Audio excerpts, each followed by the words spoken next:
नमस्कार, मैं हूं आपके साथ सोनिया चौहान। उत्तराखंड की खबरों में आप सभी का स्वागत है। रुक करते हैं खबरों की ओर। पौड़ी लोकसभा से कांग्रेस प्रत्याशी गणेश गोदियाल हल्द्वानी पहुंचे, जहां उन्होंने MBPG कॉलेज में बने स्ट्रांग रूम का जायजा लिया। गणेश गोदियाल ने सीसीटीवी के साथ ही स्ट्रांग रूम की सुरक्षा व्यवस्था को भी देखा। साथ ही उन्होंने सवाल उठाते हुए कहा कि आखिर स्ट्रांग रूम की बिल्डिंग के बाहर क्यों सुरक्षा व्यवस्था नहीं की गई और प्रत्याशी के प्रतिनिधियों के भी स्ट्रांग रूम के बाहर रहने की व्यवस्था की जाए।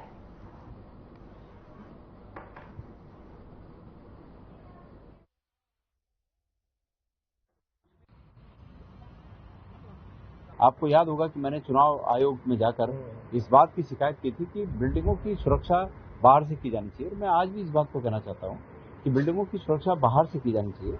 और अगर अंदर उनका कहना था कि भाई एक्ट में है कि अंदर गैलरी में रहकर सुरक्षा होगी, तो फिर वहां पर जितने भी कैंडिडेट हैं उन कैंडिडेटों के प्रतिनिधियों को भी फिर वहां पर रहने की वो व्यवस्था होनी चाहिए। बहरहाल यहाँ पर तो मुझे ऐसा लगता है कि प्रशासन चुस्त दुरुस्त है और यहाँ पर ये बाहर से खुला भी है, क्योंकि बाहर से दिख रहा है, तो यहाँ पर उतना मुझे ऐसा कोई बात नजर नहीं आती।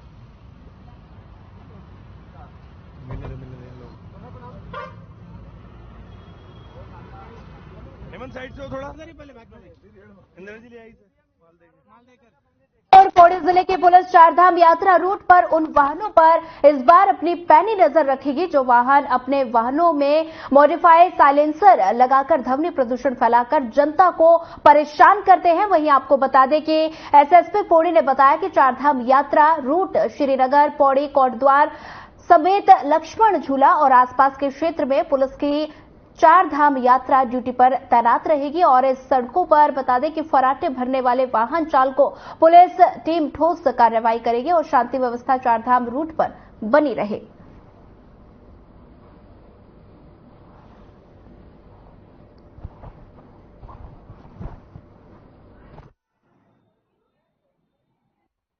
अभी एक अवेयरनेस कैंपेन चला रहे हैं जिसमें बहुत से यात्री ऐसे हैं जो कि बाइक्स पर आते हैं और ये बाइक्स में कई बार बहुत ऊंची ऊंची आवाज पटाखे चलाने वाली बाइक्स का भी प्रयोग करते हैं साइलेंसर को निकालकर। ऐसी बहुत शिकायतें हमारे पास प्राप्त होती हैं, जिसके अंतर्गत हम लोग अभी शुरुआत में एक हफ्ते के लिए अवेयरनेस कैंपेन चला रहे हैं और इसके बाद हम लोग 1 मई से इसमें इंटेंसिवली एक अभियान चलाएंगे पूरे जिले भर में।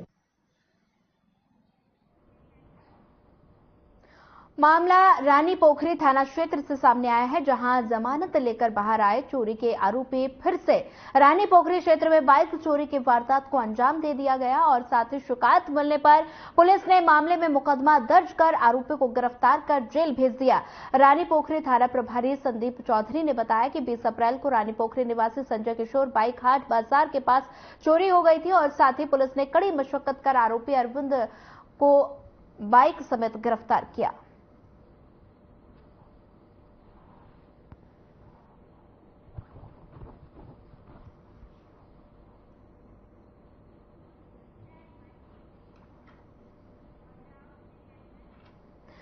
बीते 23 अप्रैल को राजीव नगर बिंदुखत्ता निवासी सोहनी देवी ने कोतवाली में लिखित शिकायत पत्र देते हुए नगर में स्थित ग्रीन सिटी पैथोलॉजी लैब की संचालिका प्रिया लोहनी और उनके पति बंसल लोहनी समेत लैब में कार्यरत कर्मचारी अर्जुन आर्य के खिलाफ उनकी पुत्री किरण के साथ अभद्रता समेत उन्हें मारने पीटने का आरोप लगाया था। वहीं मामले की जांच पड़ताल के बाद इस संबंध में सब इंस्पेक्टर सोमेंद्र सिंह ने बताया कि शिकायती पत्र के आधार पर जांच प्रारंभ की गई और इसमें पाया गया कि युवती के सभी आरोप झूठे हैं और इसी संबंध में बता दें कि उनके पति ने उन्हें माफ कर दिया।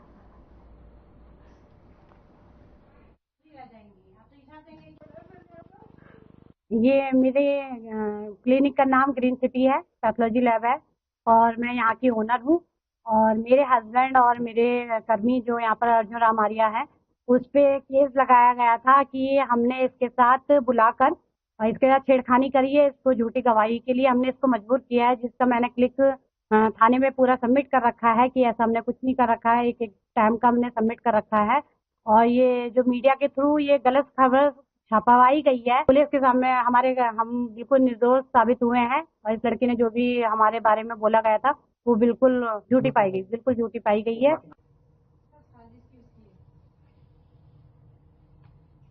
मीडिया का भरोसा, छोटी छोटी क्लिप नहीं दिखाएंगे ना।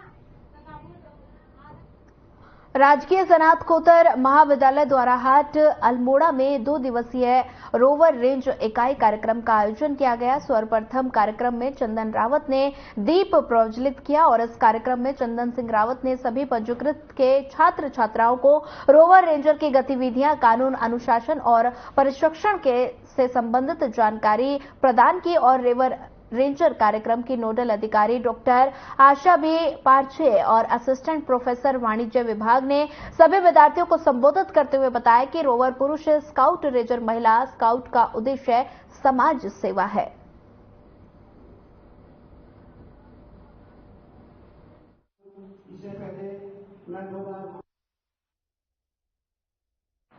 महाविद्यालय द्वाराहाट का रोवर रेंजर का प्रवेश पाठ्यक्रम का 2 दिन का शिविर है।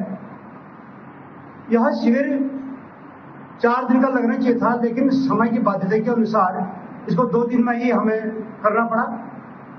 यहाँ बच्चों ने पूरी कोशिश की है सीखने की और हमने भी पूरी कोशिश की है सिखाने की। हमारा प्रयास यही रहा कि जो 4 दिन का कार्यक्रम है 2 दिन में इसको पूरा करने की, और हमने किया और कर रहे हैं।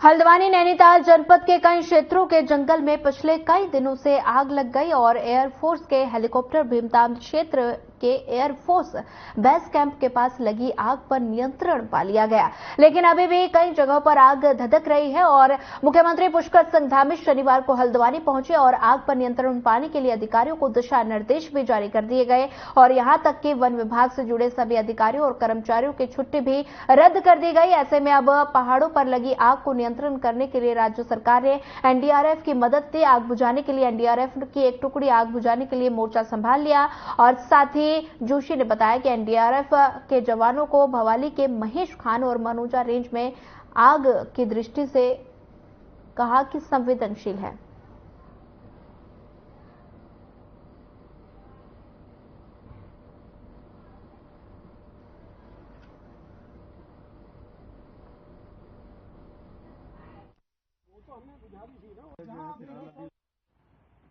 कि नैनीताल वन प्रभाग अभी जो है हमारा काफी संवेदनशील बना हुआ है अग्नि की दृष्टि से, और वनाग्नि की घटनाएं यहाँ पे अप्रैल से काफी तेजी से बढ़ी हैं, क्योंकि अभी कोई शीतकालीन वर्षा न होने के बाद अभी भी इसमें कोई हमको बारिश यहाँ पे नहीं मिली है और अभी जो नया जो फोरकास्ट है उसमें भी कोई बहुत ज्यादा संभावना इस क्षेत्र में नहीं दिख रही है।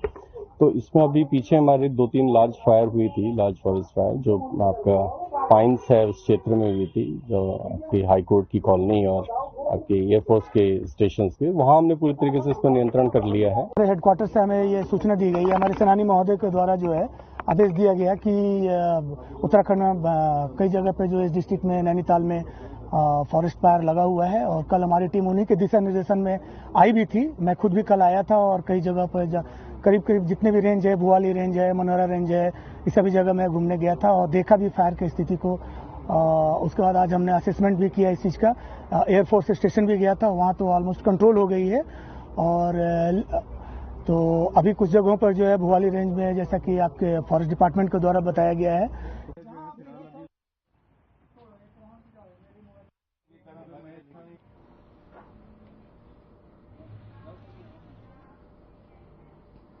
जैसे जैसे मौसम में बदलाव होता नजर आ रहा है, पूरे देश में भीषण गर्मी का प्रकोप लगातार बढ़ता जा रहा है। वहीं जनपद उधम सिंह नगर में जसपुर में एक के बाद एक आगजनी को लेकर अग्निशमन प्रशासन लगातार मस्टर्ड नजर आ रहा है और साथ ही बता दें कि छोटी से छोटी घटनाओं पर पैनी नजर बनाए रखे हैं। अग्निशमन अधिकारी श्याम सिंह थापा ने इस पर बताया कि जसपुर क्षेत्र के ग्राम रहमापुर एक झोपड़ी में अज्ञात कारणों से आग लग गई। सूचना पर फायर ब्रिगेड ने तुरंत घटनास्थल पर पहुंचकर आग पर काबू पाया।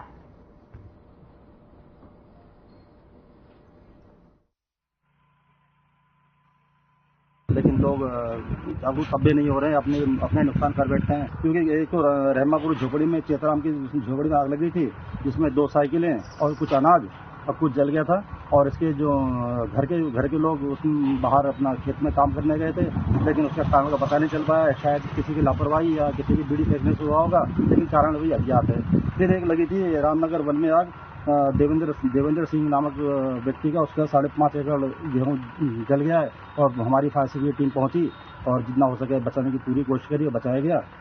और एक कासमपुर में भूसे के ढेर में आग लगी थी, तो भूसे के ढेर में ठीक उसके बगल में गेहूं की खेत था, तो गेहूं खेत को से बचा लिया हमारे फायर सर्विस।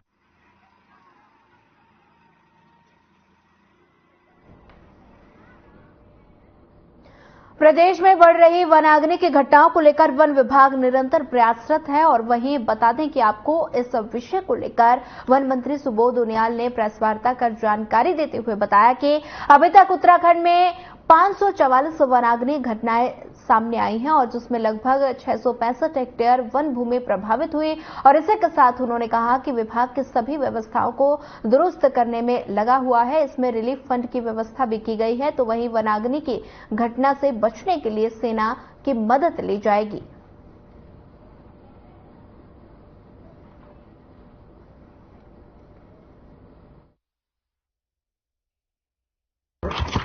अभी तक सिविल फॉरेस्ट और आरक्षित फॉरेस्ट दोनों में मिला के कुल वनाग्नि की 544 घटनाएं हुई, जिसमें आरक्षित वन क्षेत्र में 376 और सिविल और वन पंचायतों में 168 घटनाएं हुई। और प्रभावित क्षेत्र जो है 446.7.5 हेक्टेयर रिजर्व फॉरेस्ट का है और 209.8 सिविल और वन पंचायतों हुआ है। कुल मिला के 656.55 कुल हमारा प्रभावित क्षेत्र हुआ है। और इसमें राजाजी में टाइगर रिजर्व के अंतर्गत हरिद्वार रेंज में वनाग्नि नियंत्रण करते हुए एक कर्मचारी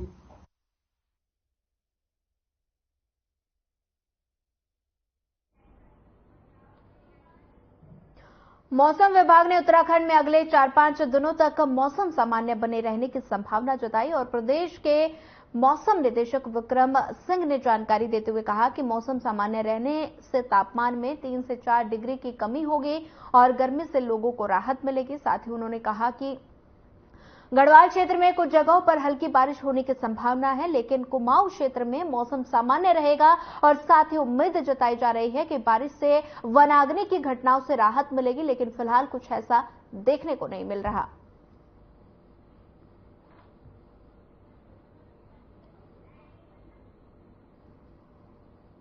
अगले 4 से 5 दिन मौसम सामान्य रहेगा। तापमान में हल्की गिरावट का अंदेशा लगाया गया है। मौसम विभाग का पूर्वानुमान जारी।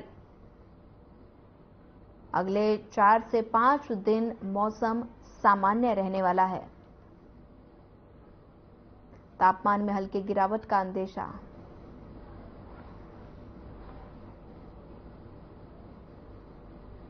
अगले 4-5 दिन मौसम सामान्य रहेगा। देहरादून में बता दें कि मौसम विभाग ने पूर्वानुमान जारी किया है। अगले 4-5 दिन मौसम सामान्य रहेगा और साथ ही तापमान में हल्की गिरावट का अंदेशा भी। मौसम विभाग का पूर्वानुमान जारी।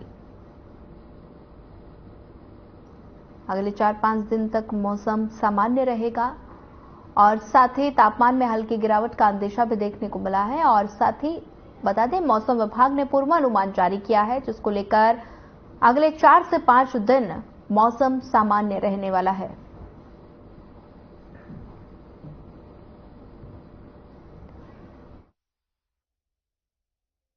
तो आप देखेंगे कि कुछ जगहों में हल्की बारिश या जो थंडरस्टॉर्म की जो एक्टिविटी है वो गढ़वाल रीजन में देखने को मिलेगी और या अंदर के जो डिस्ट्रिक्ट कुमाऊं रीजन के उनमें भी मिलेगी।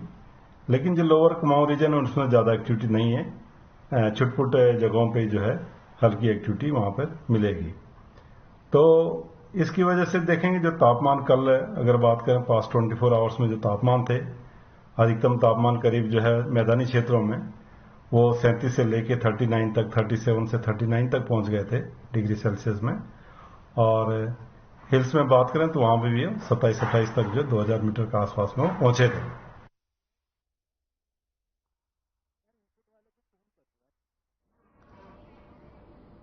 पौड़ी जिले में बढ़ रही वनाग्नि की घटनाओं को रोकने के लिए अब पौड़ी के डीएम आशीष चौहान ने जिले में समस्त एसडीएम और खंड विकास अधिकारियों की जिम्मेदारी तय की है और इसके चलते उन्होंने निर्देश दिए कि अपने अपने क्षेत्रों में वनाग्नि की घटनाओं पर पैनी नजर बनाए रखें और वनाग्नि की सूचना मिलते ही मौके पर पहुंचकर वनाग्नि को काबू में करने के लिए वन विभाग का पूरा सहयोग करें। और इसी के साथ डीएम ने विद्यालय के आसपास आग लगे होने के विद्यालयों को बंद रखने के निर्देश भी जारी किए। साथ ही वनाग्नि की घटनाओं को सूचना प्रशासन तक पहुंचाने के लिए एक टोल फ्री नंबर भी जारी किया गया।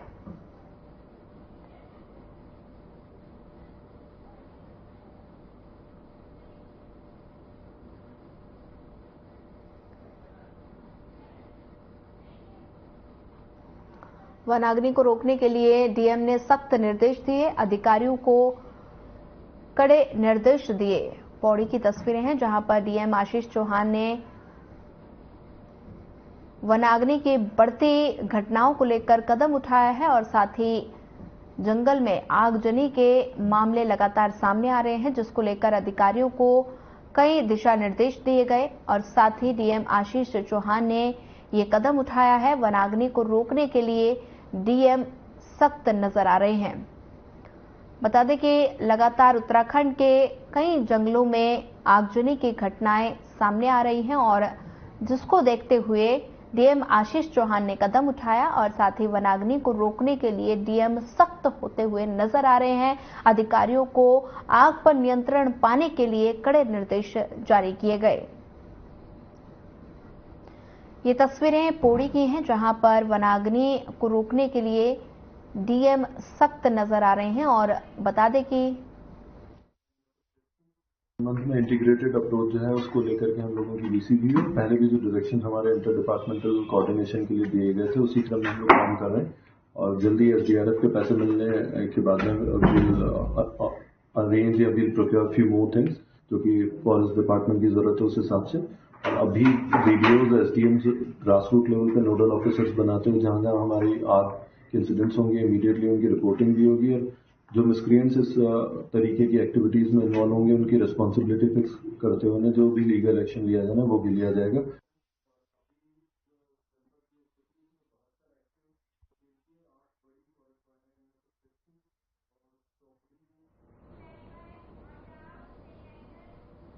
राजधानी देहरादून के दून अस्पताल में स्टाफ की कमी के चलते मरीजों को भारी दिक्कतों का सामना करना पड़ रहा है और इस बात को लेकर दून अस्पताल के एमएस डॉक्टर अनुराग अग्रवाल ने कहा कि इस मामले में रोटेशन के तहत कार्मिकों को अलग अलग जगहों पर तैनात कर काम चलाया जा रहा है। साथ ही उन्होंने कहा कि मरीजों के ब्लड सैंपल जमा करने में असुविधा न हो, इसके लिए वैक्यूम ट्यूब के जरिए ब्लड सैंपल को लैब में टेस्टिंग के लिए भेजा जा रहा है।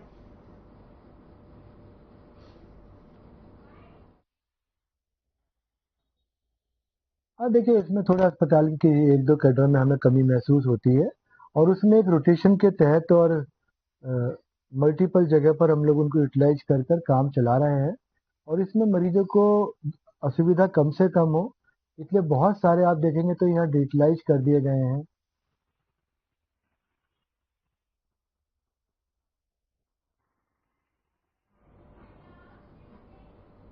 दून अस्पताल में वार्ड बॉय और स्टाफ की कमी को लेकर मुख्य चिकित्सा अधिकारी डॉक्टर संजय जैन ने आचार संहिता का हवाला देते हुए कहा कि इस समय आचार संहिता लगी हुई है जिसके कारण मानदेय को लेकर अभी मामला रुका हुआ है और हमने इसकी प्रक्रिया पहले ही पूरी कर ली थी और इसकी नियुक्ति किस मानदेय पर होनी है इसे लेकर नियुक्ति रुकी हुई है। और साथ ही उन्होंने कहा कि आचार संहिता खत्म होने के बाद ये प्रक्रिया पूरी हो जाएगी।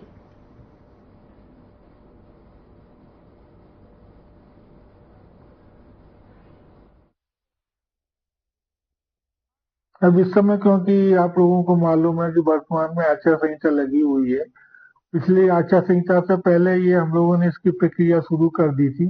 केवल हम लोगों को इनकी नियुक्ति किस मानदेय पर होनी है ये हमारा प्रस्ताव शासन स्तर पर विचाराधीन है, जैसे ही मानदेय का शासन स्तर से डिसीजन हो जाएगा तो आचार संहिता के बाद इसमें हम कार्रवाई करके जल्दी से जल्दी कोशिश करेंगे कि जो हमारे अस्पताल चतुर्थ श्रेणी कर्मचारियों के न होने की वजह से अस्पतालों में जो दिक्कत हो रही है उसको हम जल्दी से जल्दी दूर कर पाए।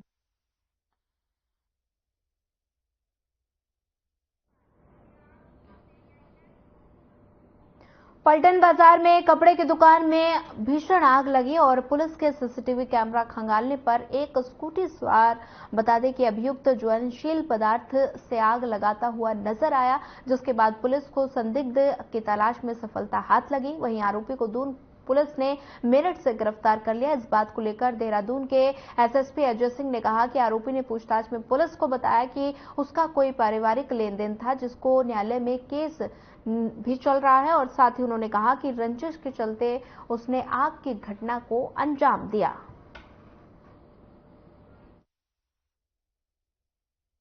ये ओमजी गारमेंट्स है पलटन बाजार में, जिसमें 24/25 की रात्रि 12:30 बजे करीब सूचना प्राप्त होती है आग लगने की, जिसमें तत्काल पुलिस फोर्स और फायर ब्रिगेड की गाड़ियां पहुंचती हैं और बड़ी मशक्कत के बाद करीब 2-2.5-3 घंटे के बाद आग पर काबू पाया जाता है। चूंकि 3 मंजिला ये करीब स्टोर था और इसमें गारमेंट्स थे, इस कारण आग काफी भयानक रूप से लग गई थी।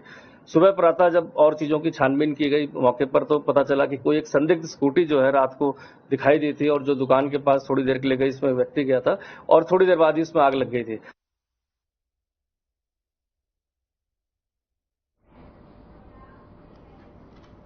कोटद्वार में लेसडाउन डिवीजन के जंगलों में पिछले कुछ दिनों से भीषण आग लगी हुई है और डिवीजन के कोटद्वार रेंज में भीषण आग से लाखों की वन संपदा जलकर खाक हो गई। दूसरी ओर लेसडाउन डिवीजन के डीएफओ नवीन चंद पंत का कहना है कि ग्रामीणों की असावधानी के कारण जंगलों में आग लगी और ग्रामीणों को बार बार जागरूक करने के बाद वे अपने खेतों में आग लगा रहे हैं और वहीं आग भी जंगलों में फैल रही है।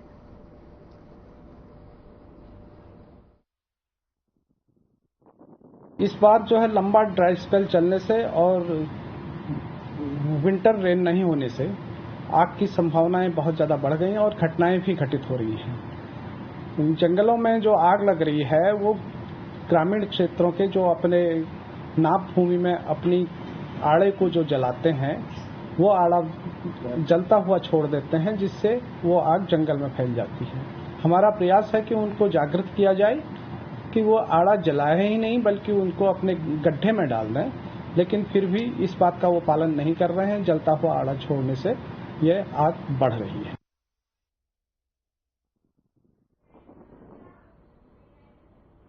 एसएसपी अजय सिंह ने तीर्थ नगरी की चारों सीमाओं पर ट्रैफिक व्यवस्था को लेकर निरीक्षण किया। चारधाम यात्रा के दौरान तीर्थ नगरी को किस प्रकार ट्रैफिक जाम से निजात दिलाया जाए, इसके लिए एसएसपी देहरादून अजय सिंह काफी गंभीर नजर आए और उन्होंने तीर्थ नगरी की चारों सीमाओं पर ट्रैफिक व्यवस्था को लेकर निरीक्षण किया और ट्रैफिक व्यवस्था सुचारू रूप से चले, इसके लिए कई अहम निर्णय भी लिए गए। साथ ही उन्होंने कहा कि जल्द ही लिए गए निर्णयों को धरातल पर उतारा जाएगा।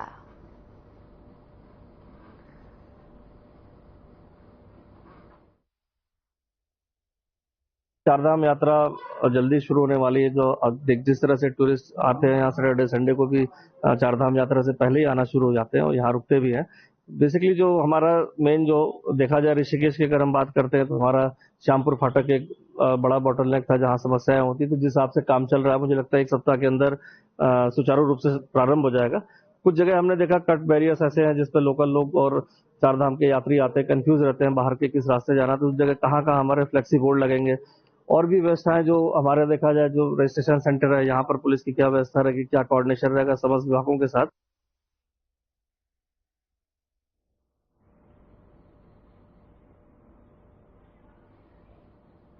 फिलहाल इस बुलेटिन में इतना ही। ज्यादा खबरों के लिए बने रहिए हमारे साथ। नमस्कार।